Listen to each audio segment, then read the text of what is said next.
اگر بمباری ہو رہی ہے تو اس کے خلاف احتجاج کرنا یہ بھی سیاسی مسئلہ ہے. اچھا تو یہ بھی سیاسی مسئلہ ہے اور حکومت بھی سیاسی مسئلہ ہے اور یہ بھی سیاسی مسئلہ ہے, تو پھر سیاسی مسئلے کس کے لیے رکھو گے بھائی؟ تو پھر یہودی سیاسی مسئلہ چلائیں گے مسلمانوں کا, پھر عیسائی مسلمانوں کا سیاسی مسئلہ چلائیں اور ہندو مسلمانوں کا سیاسی مسئلہ حل کریں.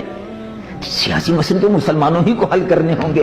اگر مسلمان ہی اپنی سیاست سے خود دستبردار ہو جائے تو کہ یہودی اور عیسائی اور ہندو آ کر مسلمانوں کی سیاست کریں گے اور مسلمانوں کا نظام حکومت اور مسلمانوں کی گورنمنٹ جو ہے اس کو چلائیں گے؟ یہ تو سوچنے کی بات ہے. لیکن بے عقل لوگ, محدود ذہن کے لوگ, جن کا ذہن محدود ہے, انہوں نے اپنے دین کو اسی میں محدود کر لیا. بس نماز روزہ حج و زکوٰۃ ہے اور اس کے علاوہ ان کو قرآن شریف میں کوئی اور چیز نظر ہی نہیں آتی.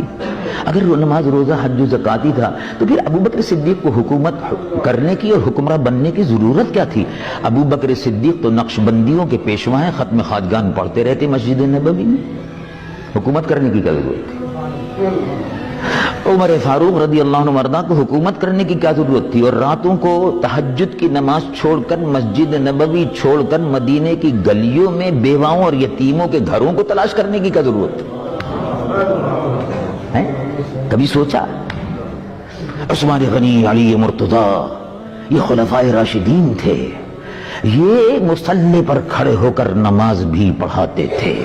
اور جیسے رسول اللہ صلی اللہ علیہ وسلم رات کو تہجد پڑھاتے تھے, صحابہ تہجد پڑھتے تھے, اور دل میں جب عمل کا وقت ہوتا تھا تو میدان بدر میں جہاد کے لیے کود پڑتے تھے. یہ بھی سنت ہے, فقط وہی سنت نہیں ہے. نماز بھی فرض ہے, روزہ بھی فرض ہے, زکوٰۃ بھی فرض ہے, حج بھی فرض ہے, اور یہ تمام فرائض ہے. لیکن اسی کے ساتھ ساتھ جہاد بھی اس میں شامل ہے. اگرچہ فرض وہ نہیں ہے لیکن فرض کفایہ بہرحال اپنی جگہ پر موجود ہے.